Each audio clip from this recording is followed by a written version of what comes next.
Okay, let's get into it. We're going to talk about types of knives, the shape of knives. We're going to talk about how to hold a knife, and we're going to talk about cutting certain foods. What we're not going to talk about today is how to sharpen your knives and keep them in good shape. This is a sharpening steel, and it's different than a knife sharpener. I thought of the perfect way to think of this. If you have braces and your teeth are all out of shape, you can't just buy a retainer and get your teeth to go back to where they were, right? You need braces, or you need at least Invisalign or something, right? That's going to really move your teeth first. And then the retainer is just meant to keep them in place once they've moved, right? Meet the retainer. This sharpening steel is never going to move the teeth, literally the teeth of the knife that you can't see on this blade, all the way back to where they're supposed to be. The only thing that will do that is a knife sharpener. And you can sharpen your knives by using a honing block, and you can do it yourself. You can have a wheel that does it, where a professional sharpener will use a wheel to put a new edge on it. This is the tool you use when literally the teeth on your blade are already aligned and you want to keep them in shape. So this is like a middle tool, right? That should be used quite a lot, because when you go to cut, you want to make sure that that the teeth on your knife are always aligned, right? Before you start. Otherwise, you're going to get jaggy cuts. It's kind of like if you were to bite into something without braces, before and after braces, right? If you were to bite into a sandwich before, you'd see all the different marks. If your teeth are aligned and you bite, you'd see one line, right? So that's going to be class 2. As I've discussed before, I'm not going to get into any of the stuff of like, if you buy a certain brand of knife, then you need to use their type of sharpening steel. That's above our skill level. And frankly, I don't pay attention to it because all I do is I take my knives to get professionally sharpened, and I use the sharpening steel that was given to me, and it is totally fine. And this one is it Zwilling? It's Henkel's, which is a German knife too, and they use the same types of metal. So it's going to be good enough. Is today actually Earth Day, KQ? That's good to know. I have lost track after 420 and all of the funny memes that were out there for 420. So as I discussed, I'm going to show you mostly the cutting board today and not my face. But I will go back and forth when I'm talking between, because I always think it's strange to be trying to have a conversation with someone whose face you can't see. So let's go down to the board, and I'm going to show you a couple knives. But before I move it again, I'm first going to take away the knives I don't think you need. So I'm going to go practical here on you folks, because I like to get it down to what I really use. And it's a toss-up. I'm going to do a couple things. I'm going to do, if you could only have 1 knife, 3 knives. Oh, it's hard for me to decide. It's like picking children. Just kidding. 1 knife, 3 knives, and then all the knives. How's that? I will say, if you're thinking about buying a set of knives, like a bunch of them, yes, they're discounted when you buy a block with the set, but you want to make sure that the knives in there are knives that you're actually going to use, okay? And I do use kitchen shears, and I consider these to be part of a cutlery collection. So I love these. Okay, hold on. I got to make my final decision here. I got to take this one out. All right. And as always, feel free to ask me questions. There's a question in the question box already. Let's see what that is. Oh, just that you're doing well. Terrific. That makes me happy. That's an answer, right? Good, Diana. Good, good. Okay, folks, is this my final answer? I'm having a really hard time deciding between these 2 knives. But you know what? I don't have to decide, because you're going to decide what's best for you, because you know what kind of food you cook. Okay, and prepare. Here goes nothing. Meet my board. Let's just move these out of the picture right now, and we're going to talk about the different shapes of these, okay? If you have any questions, this is being recorded. You'll be able to go back and access it on Crowdcast.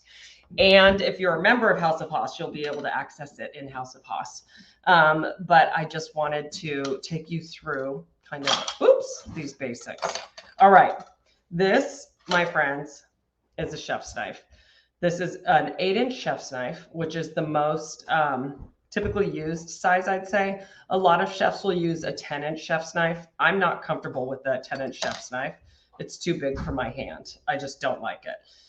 So you won't see me ever using one. 8-inch chef's knife, most practical utilitarian knife for cutting vegetables. I use it to cut meat. I use it to chop a lot of something. So onions, it's a nice weight through the bolster, through the handle as well. So it's nice and comfortable in your hand. It should be, at least, right? All over most useful knife. The thing is, you want your knife blade to be longer than whatever you're cutting, so you're not having to saw through things, right? So if I had a piece of brisket that was this big and I'm trying to slice, that's going to ruin whatever it is you're cutting. So that's why an 8-inch knife is a very typical size. Hi, Helena, and a very practical one, okay? I'm going to go kind of in the order in which I use my knives. This is a 5.5-inch. 5.5 inch. They call it a utility knife because it's an all-around utility hitter.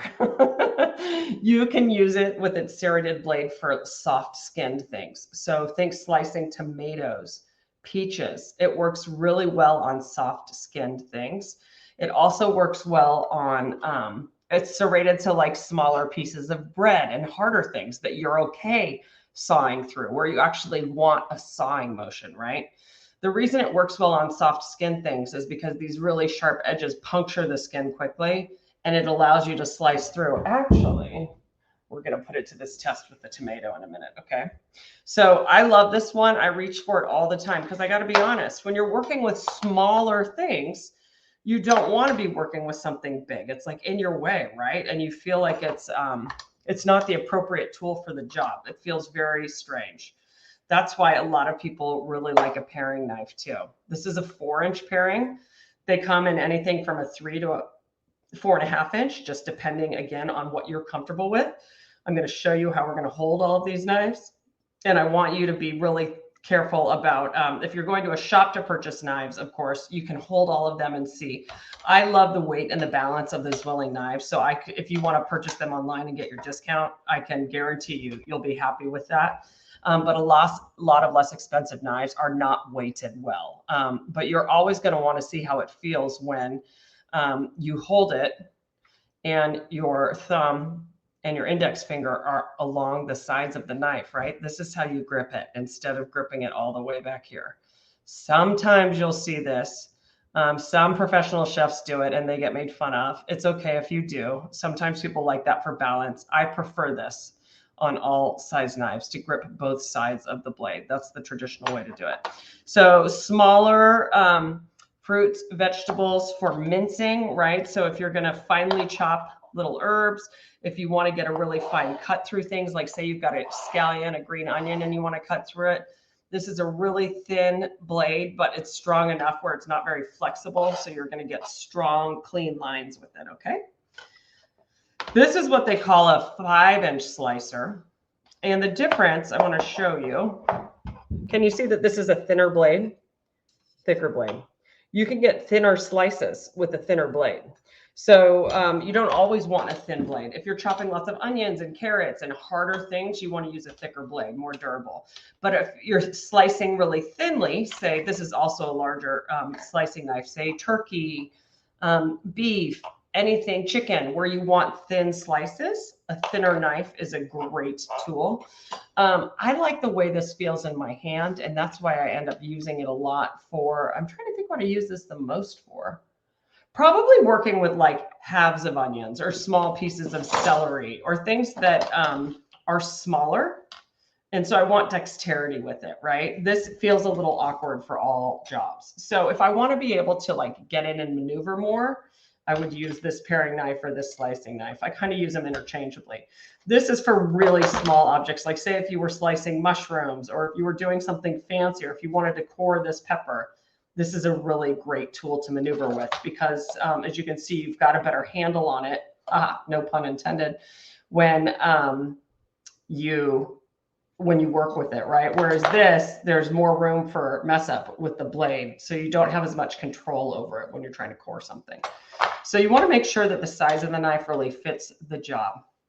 This, my friends, is just what they call a bread knife. Again, it's just a serrated knife. It works for really hard surfaces like hard breads, right? So it'll slice through those really hard surfaces that get softer in the middle or that are hard all the way through. So this is for larger loaves, right? This is for smaller jobs. You can do bread with this. You can also, like I said, do soft fleshed fruits. The slicing knife, the larger slicing knife, like I mentioned, this is for carving typically. So chicken, turkey, beef, I use it for those things. But I don't use it for chopping like heavy vegetables because you want a taller blade as well for those things, for things it's going to work through, right? This is like, if you were to try to chop with this, and you can see by the shape of the knife too, you can't rock it. It's not meant to be rocked like this one is with the blade going up, which we'll do with chopping. It won't work as well. It's just going to be inefficient and you risk your fingers slipping down on the blade and hurting yourself. This is more for making thin slices through things where you're pulling the knife through and it might not even be on the board, okay? And then I call utility knives, I call serrated knives utility knives. Yes, KQ, I'm pretty sure that's the case, but it's just like different cuts of meat can be called different things in different parts of the country or different countries. So don't hold me to that, but I call this my utility knife. Then you're going to see, guys, there are Santoku knives are kind of blend. Hi, are you leaving? Okay, see you later, honey. Santoku knives have a blunt edge here. So it comes down, a flatter edge. It's just barely carved, and it's meant for vegetable prep as well. It's kind of the best of both worlds. It's got this carve here, but it's thicker, right? It's taller, the blade, so you can do the same thing with onions and chopping. See these little hollow ground surfaces? Can you see those shiny little things? Those are like little air gaps, and it allows it allows you to slice through food more easily and things don't stick to the knife as much. So say you're chopping a ton of celery, it'll fall away from it instead of like chop, chop, chop, and then you have to like move your finger off of it, right? So it's an efficiency thing, which is cool. Once I started using one, I loved it. I kind of use these two interchangeably, right? This is a 7-inch Santoku, I want to say. I use it pretty much everywhere I use my 8-inch chef's knife. It's a matter of comfort in your hand too. Then I was sent a beautiful cleaver from Nakano, which is another brand I share with people and get discounts on from time to time. It's a Japanese knife. They're known for their Damascus steel, the beautiful, can you see kind of like the wavy design in the metal? Yeah, you can see it there. They're very beautiful. They have these gorgeous wood handles.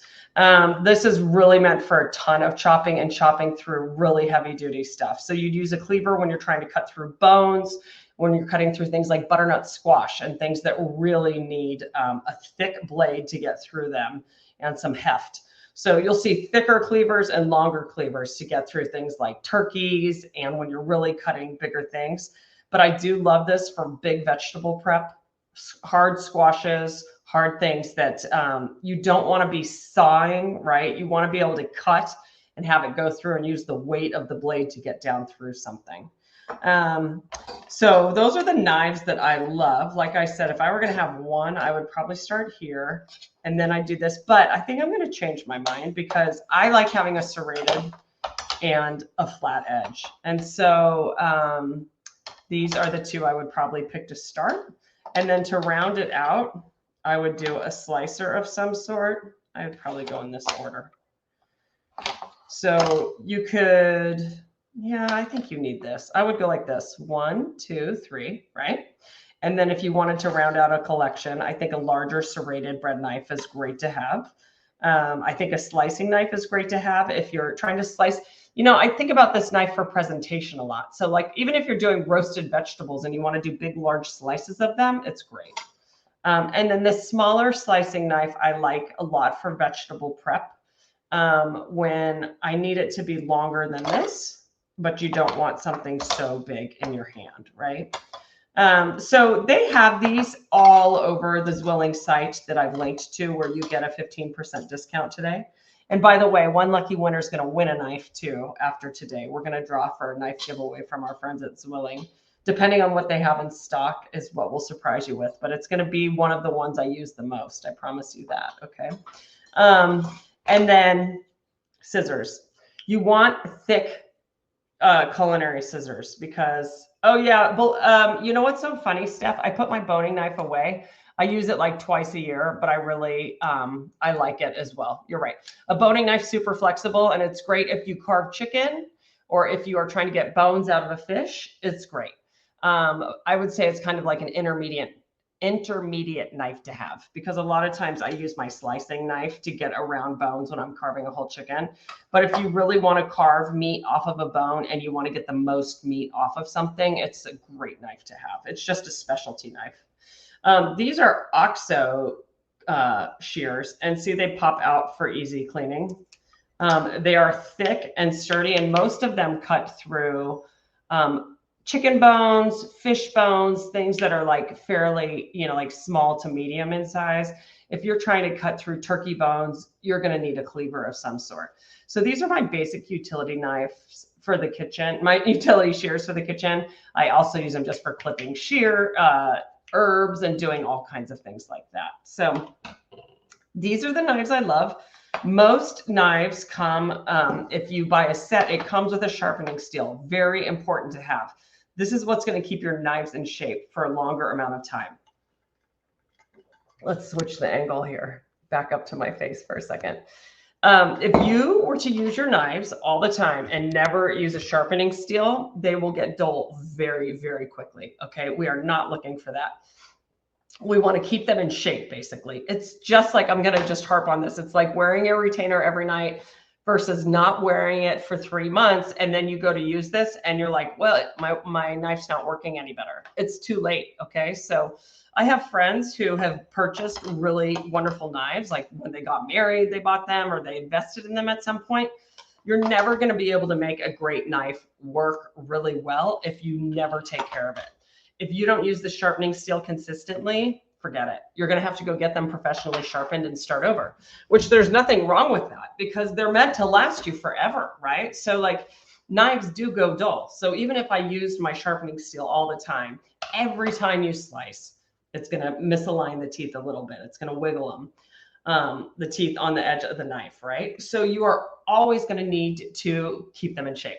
So what I will say is when people are asking about knife brands, yeah, I don't believe in, I won't name labels, but like the ones that say they never need sharpening, they're not sharp enough to begin with where they're going to be effective for you. I just don't believe in those. So I say invest in the good quality knives, which are the German, the Japanese, anything. I mean, price is associated with this because if you're wanting a hand forged knife where say this is one piece of metal from here to here, right? That whole thing. And then they put the blade on themselves on a sharpening wheel. That costs money. That's manual labor, right? Like they need someone who actually does that. Less expensive knives don't have a full tang, which means that that's coming all the way through, right? So they stop here, they stamp, they cut out the piece of the knife here, and then they put a handle onto it. So a lot of times these can break, right? So that's why a lot of cutlery companies show this. It's proving that it's one piece of metal. So a good knife is going to cost you more. But if I think about the fact that most of these knives are between, the paring knives are more like 40 or 50. A good chef's knife is closer to 100. Some of these more technical knives are probably, they could get up to 139 or 149 something. A lot of times they run specials on individual knives you should look out for. Maybe like, I think I got this one for like 80. That's supposed to be forever. And when I say forever, I mean literally forever. I got most of these knives within the past 5 to 10 years. They should last me till I die, which is going to be at least 90. So they've got 40 more years to go. Okay. Invest once, take care of them. If you don't take care of them, just go get them professionally sharpened, which by the way, you can do anywhere at hardware stores usually have drop off where you can drop off your knives and they'll send them out to be sharpened. If you look up knife sharpening in your area, there's a place here where I live, like 10 miles one direction. There's a great shop in San Francisco and they charge you by the inch of knife. So Like for my 8-inch, it's like $1 an inch, right? So it ends up being $8, or it would be $12 if it's $1.50 an inch. But a lot of them still just charge $1 per inch you need sharpening. So it's totally worth it. Make sure you buy a sharpening steel to use in between times when you have them professionally sharpened, because if you're taking care of your knives with the steel, you shouldn't need to get them sharpened more than once a year tops, okay?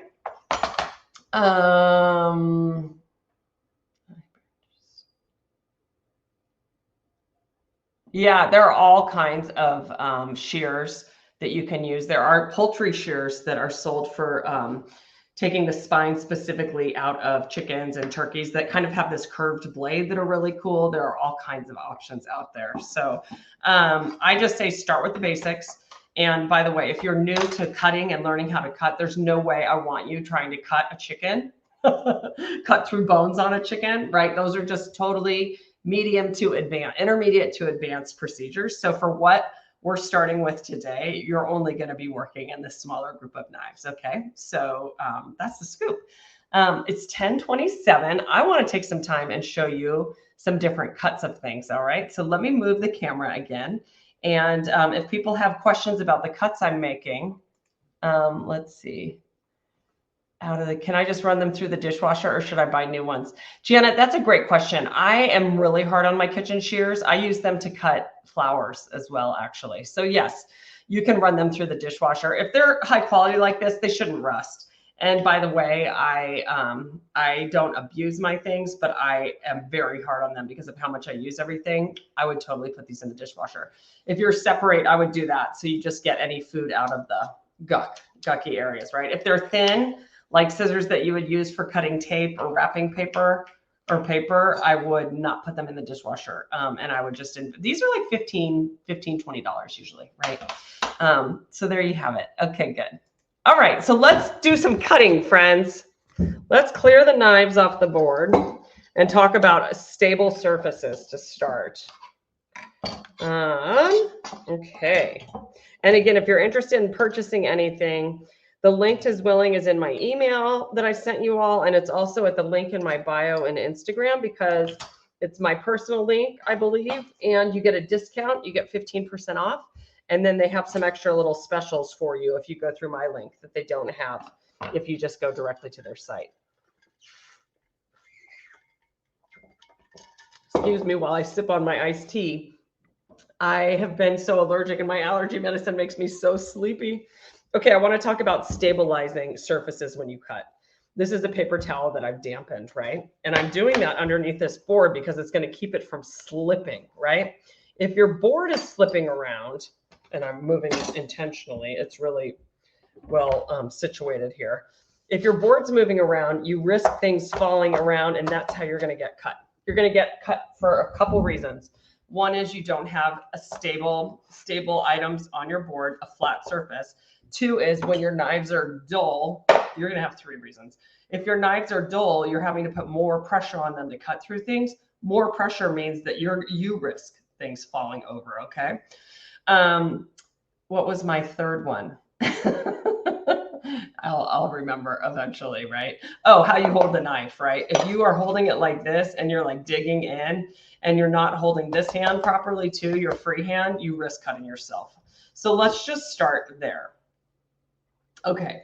Cabinet liner is amazing as well. So shelf liner, you guys, like the rubbery kind, it works perfectly. I had to take mine out when I had a mouse in my house and I haven't replaced it yet, but shelf liner works great as well. And then it lasts longer too.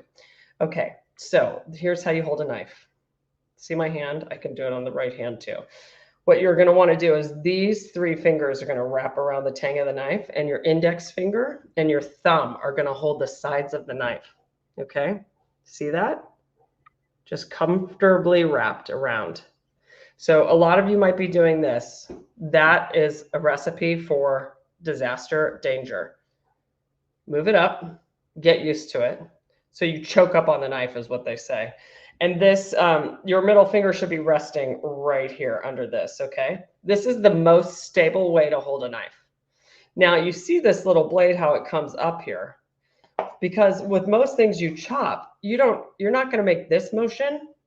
You're going to make a rocking motion, okay? That's what you're going to be doing. So you're going to be bringing the food through. And this hand is going to be the little claw, because if your fingers are like this, look what you can do. If they're like this, guess what? You don't have anything to cut on the board. Very different, right? So when you start moving quickly, this hand can help guide the food. It can also, it's going to protect you. So it helps with stability, but it also keeps you safe. That does not keep you safe. Grabbing something like this does not keep you safe. Can you see all the opportunities to cut my fingers? No, no, no, no, no. We don't want that, okay? So let's start with something. I'm going to start just with this utility knife, because I wanted to show you how well it works on soft, fleshy fruits and vegetables. Note on these, they don't need to be sharpened as much, and they need to be sharpened differently. So you can take them through there's like a little hand sharpener that has a blade, has a section for serrated that you can use, but they still need sharpening, just not as much. Okay. So I'm not putting much pressure on this, okay? I'm putting enough pressure through to cut through the skin, but can you see how it's not tearing the skin? I'll show you. This is like a beautiful cut, right? So when fruit is really ripe, this is the kind of knife you want to use, because it's going to keep it looking pretty. Here's another thing I want to talk about, and it's going to be more obvious with an onion. When I'm cutting something like this, when I started with it whole, it's got this big flat surface on the bottom and it's stable. But as I get to this, a couple things are happening. One is I go from cutting up to the top of it to cutting down, which is more dangerous. Plus, there's not a lot of stability on the bottom, right? So depending on what shape you want your food, you can turn it over and you have a nice flat surface, or you just need to be super aware of what you're doing so that you don't cut your other hand, okay? So you can see too how I was talking about how when knives are thicker, they're easier to handle this way. It's because you're trying to cut down like this, and look at your hand doesn't even clear it if you're holding it the right way. So sometimes you might see, like I just moved my fingers back on this. I'm not moving them up on the knife. If I move them back, it's just to get them out of the way, because whatever I'm cutting is so shallow that they're kind of in the way. But I'm moving very slowly, and I'm still using this hand to grip whatever I'm cutting, so that I'm paying very close attention the whole time, okay? Yep, very little pressure on that. Okay, so that's one fun cut, but let's talk about the basic things that people ask me about the most, like onions and peppers and celery, apples, and we'll finish with garlic, which is just a fun little trick of one, okay? So let's start with some celery that I already had cut into smaller slices, and I'm going to show you why you'd like to use a big knife versus a smaller knife in this, okay? So if I'm just going to cut across like this, this is a really sturdy, comfortable knife in my hands. I'm not trying to do a lot of fine knife work with it where you need a lot of dexterity. So I could use that for a basic cut, right? So I'm just going to start like this. I'm going to show you this way so you can see it rocking. I've got my little claw on this hand, keeping this steady, and I'm just rocking the knife. This is going to prevent wrist fatigue. If you're doing this, that's exhausting on your hand and your wrist. So you can see that the blade stays on the counter. I'm just lifting my wrist, pressing back down. And I'm either moving my knife or kind of pushing the celery through with my other hand. I use my little thumb back here. And this is just a practice thing, folks, right? That's just lots of practice of doing that. Let's do it again, because it's fun. And once you get better at it, yes, you can go faster. And you get used to moving the knife and your hand back, right? And like I said, I tend to use my thumb as kind of like the grip back here, which works nicely. It steadies whatever the food is. But again, I'm using a surface. The celery can't really rock when you've got it flat like this. If you're doing this, that's dangerous, right? Or say this is like the worst thing you could see.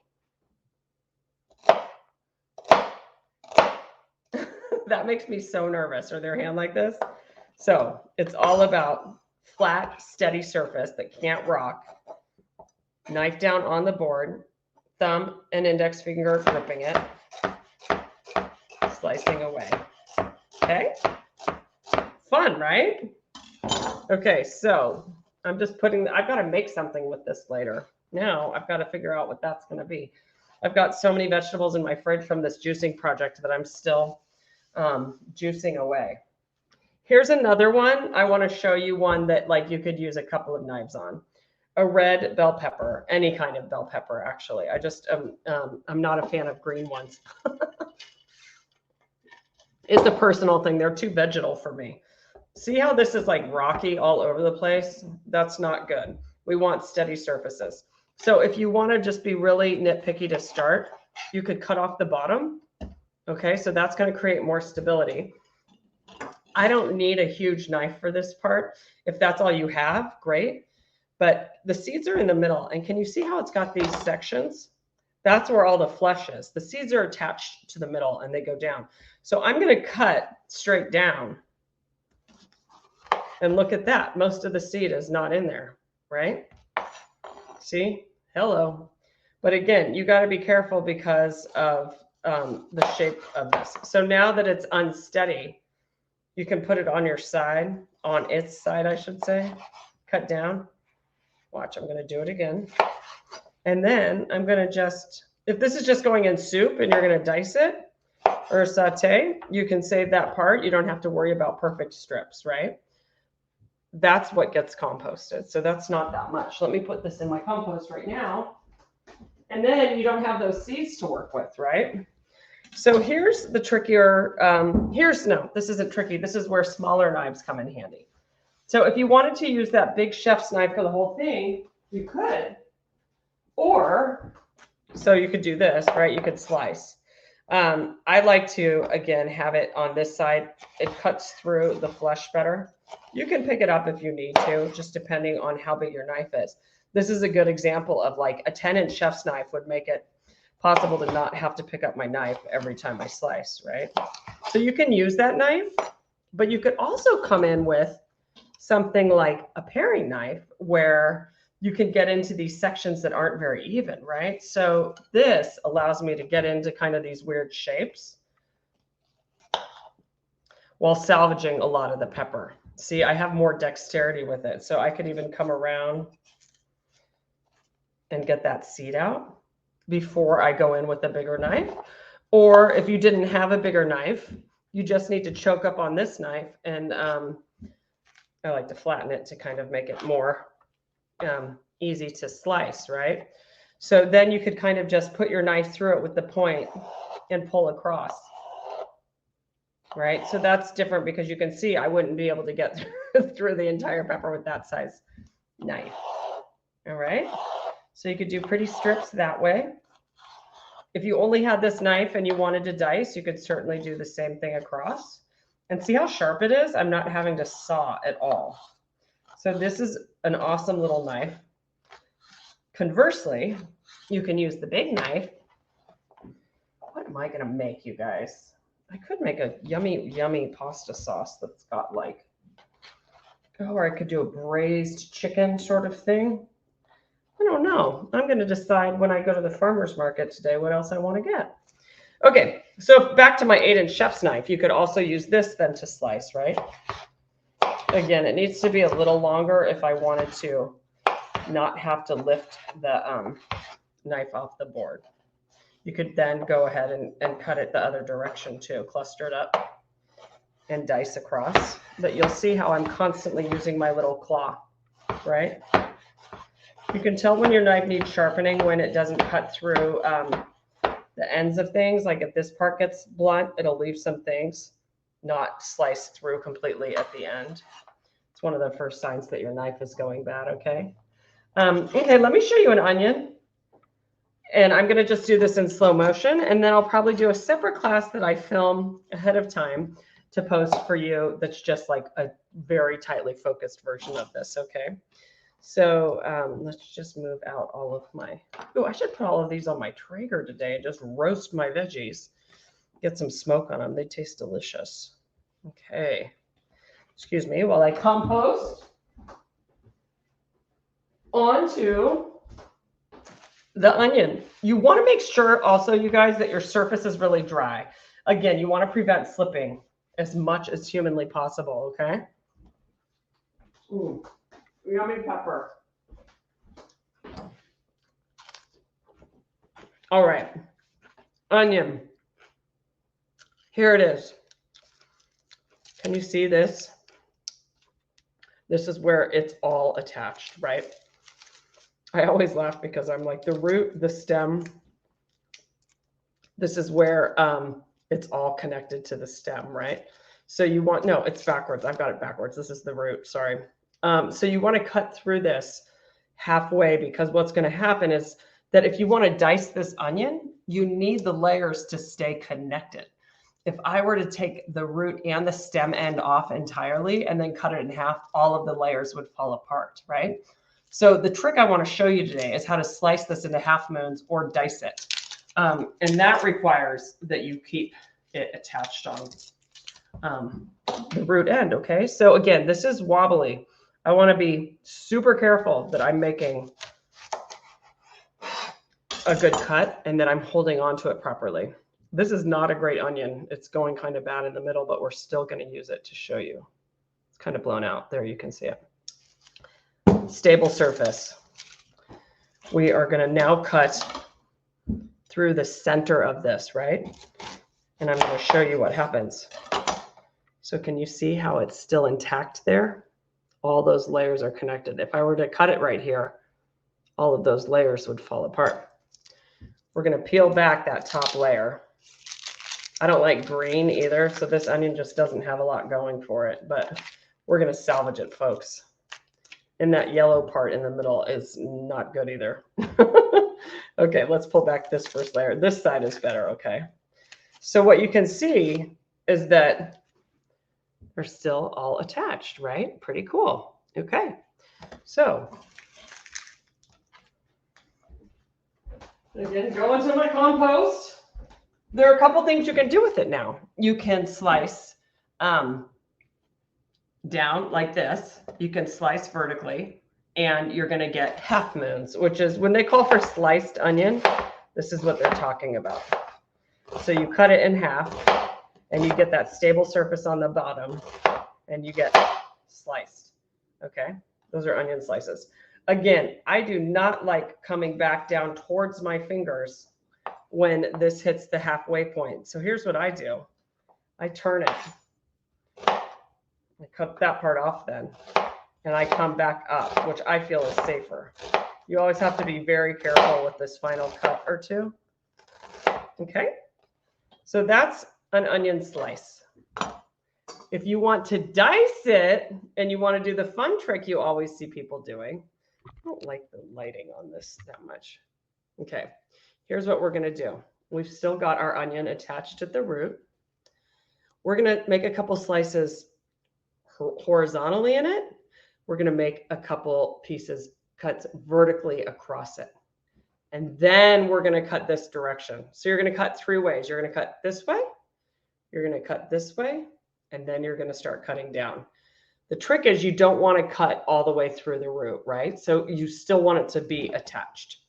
I might do this with a smaller knife just to show you guys, just to have a little bit more stability here, okay? So can you see that? We're going to cut across. And the more cuts you make, the tinier your dice will be, right? So I've done 2 cuts in it, still attached at the back. And then I'm going to come across. See, for this, I'll put my finger here because I don't really have anywhere else I can put it to like kind of get in there. It's kind of like working with a paintbrush. And then I cut across. Oops. Right? But it's still attached. And now look what happens. Dice. Can you believe that? How fun is that? Somebody's asking about the surface of the cutting boards. I like wood. Wood you need to keep really clean with hot soapy water. I don't like to cut raw meat and poultry on wood. This is a, why you guys, Epicurean board. Epicurean's the name of the company. They use fiberglass that they've recycled. I think it's fiberglass. from skate parks to build them, and they're really good on your knives. Glass, no, no, no. Marble, no, no, no. Those are decorative cutting boards and are horrible on your knives. I'm going to rinse this off because the onions are making me cry, and then I'll come right back.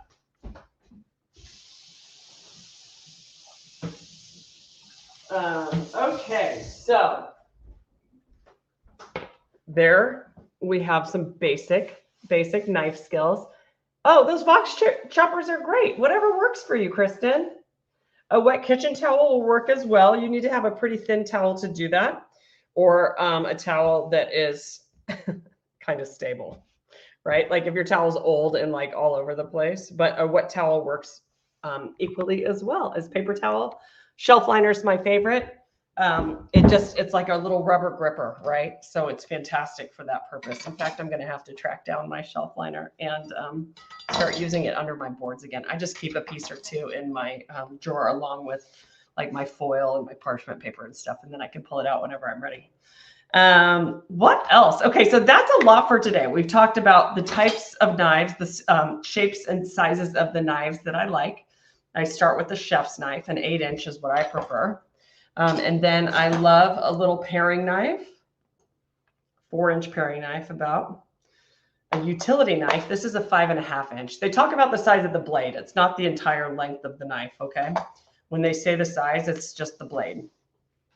I love a utility knife, a serrated utility knife. Sorry, this is a larger one. So it's like a lot of people just call this a bread knife. A lot of companies do because that's what people associate it with. And then I love having a slicer, whether you're slicing bigger cuts of meat or vegetables. This one is like a little more dexterity again for smaller things, and this is for bigger things. I also have a cleaver. You don't need it unless you're doing a ton of meat and hard vegetable prep. I love good kitchen shears, and you must have a sharpening steel. But I think level 2 of this class is going to be talking about other types of knives that are good, like a boning knife and things that you use less often, as well as how to sharpen your knives and how to keep them in good shape with the sharpening steel. And then we'll work on some cuts that are a little bit more complex, okay?